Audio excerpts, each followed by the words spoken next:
Şehzade Mustafa'nın hayatı sanki romandı. Ama ne tam yazıldı ne de tam anlatıldı hakkıyla. 1515 Manisa'da doğdu. Annesi Mahidevran bir ömür yanı başında. Manisa Sarayı'nın koridorlarında geçer çocukluğu.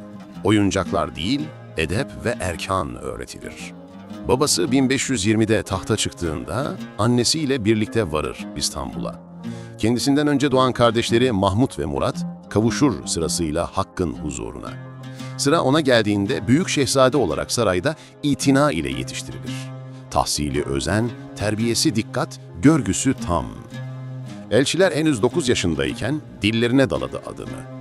Yetenekli, savaşçı olacak, Yeniçeriler çok seviyor dediler. 1534'te Manisa'ya sancak beyi olur, tekrar döner doğduğu saraya. Bu iyidir ki sultanlık öncesi eğitimdir şehzadelere. Halkın içine karıştı, cuma alaylarıyla yürüdü, adaletiyle tanındı. İhsanı bol, gönlü alçaktı. Şairdi, sözünü dizelerle süsledi. Bilginler, şairler yanında toplandı. Herkes ona baktı, muhtemel varis gözüyle süzdü. Akçe değer kaybediyordu, hayat pahalılaşıyordu. İllare'ye küsenlerin hepsi yanında yer buldu. Kurtarıcı dediler, ümit bağladılar. Fakat zaman akınca dengeler değişti. Hürrem Sultan'dan Mehmet, Bayezid, Cihangir, Selim doğdu.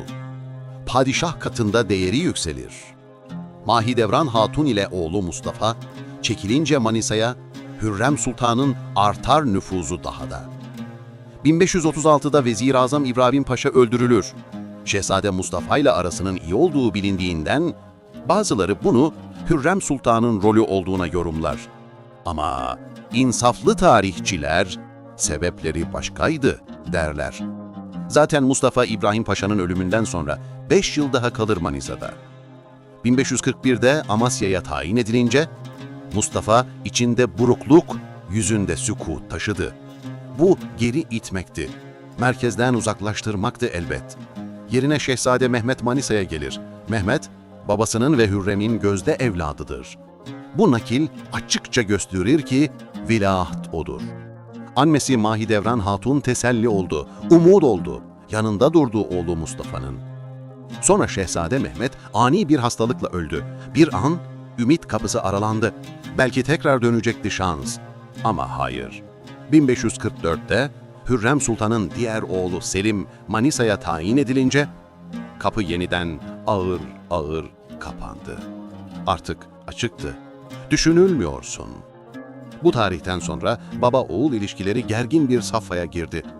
Dedikodular ayak sesi çıkardı. Koridorlarda fısıltılar dolaştı. Kimimiz söyledi, kimimiz taşıdı. Menfaatperestler iki tarafa da söz götürdü. Olaylar hep aleyhte yorumlandı.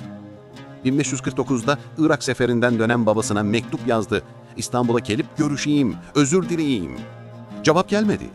1551'de feryatname yazdı yine. Cevap yine gelmedi. Gönlünde bir soru büyüdü. Aslı nedir bu dedikoduların? Kendini temize çıkarmak, babasıyla buzları eritmek istedi. Ama kapılar hep kapalı kaldı. Öte yandan Rüstem Paşa vezir-i oldu. Mustafa'nın aleyhinde olduğu aşikar sayıldı. Tertipler kurduğu, yalanlar düzdüğü rivayet edildi. Ama Mustafa da boş durmadı. Hakkını kaybetmemek için harekete geçti. Diresi Yavuz Sultan Selim'i örnek aldı. Diyarbakır Beylerbeyi Ayas Paşa'ya başvurdu. Babasından sonra tahta çıkmak için yardım istedi. Bu açık bir hazırlıktı, bilinçli bir adımdı. Bu yıllarda padişahın nikris hastalığı vardı. Seferlere çıkmıyordu, ordu bunu konuşuyordu. Yaşlandı, tahttan indirilmeli, söylentileri yükseldi. 1552 sonlarında İran seferi hazırlandı. Padişah sefere çıkmayıp Rüstem Paşa'yı serdarlığa gönderdi. Rüstem Paşa orduda ve Şehzade Mustafa'da bir hareketlilik gördü. Endişeyle padişaha haber gönderdi. Mustafa tahtı ele geçirmeye hazırlanıyor. Kanuni yıllarca bu haberlere inanmamıştı. Ama bu defa durum farklı görünüyordu.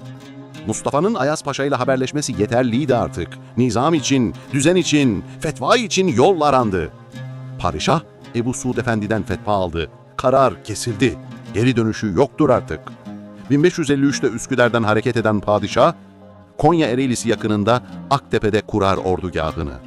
Şehzade Mustafa 5000 kişilik teçhizatlı bir kuvvetle gelir. Ertesi gün tertip ikazlarını almadan Otağı Hümayun'a yürüdü.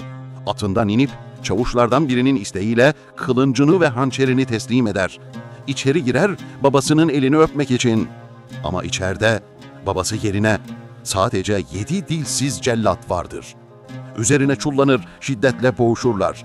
Bir ara kurtulmayı başarır gibi olur ama pehlivan Zal Mahmud atılır üzerine. Kement boynuna geçirilir ve olur ardından bir sukut. 553'te Otağı Hümayun'da boğular, can verir Şehzade Mustafa.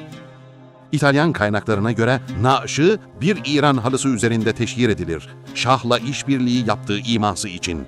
Sonra Ereğli'ye götürülüp cenaze namazı kılınır, ardından Bursa'ya 2. Murat Türbesi yanına defnedilir.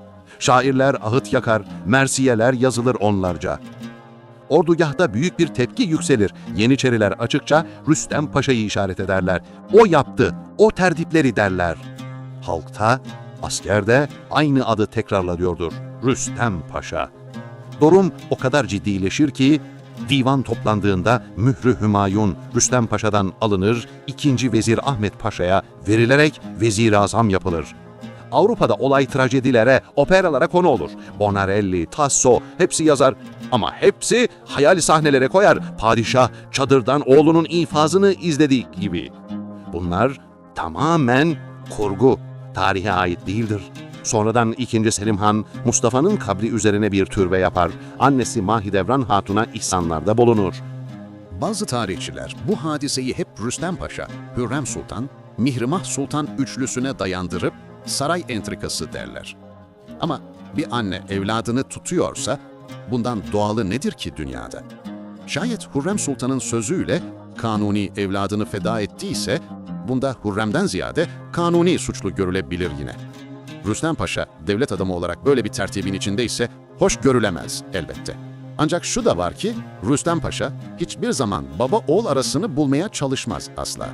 Bu itibarla Osmanlı tarihçilerinin onu işaret etmesi yerinde olsa gerektir aslında. Diğer taraftan Mustafa'nın etrafındaki devlet adamları da onu kışkırtır.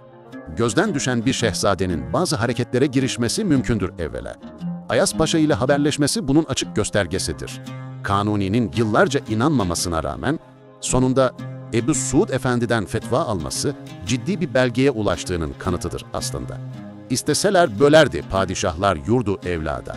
Ama bilmişlerdi ki birlik gerek devlette ilada. Zira düşman hep bekler fırsat bölüp yönetmek için. Bu yüzden feda ettiler evlatlarından ümmeti Muhammed için. Celalzade Mustafa Çelebi der ki, olayın sebebini kimse tam anlamadı. Herkes dedikodu yaptı. Takdiri ilahi böyleymiş. Bize düşen padişahın ve devletin devamına dua etmektir, der. Ve şöyle yazar. Budur ahvali dünyayı fenanın, esasında beka yoktur cihanın.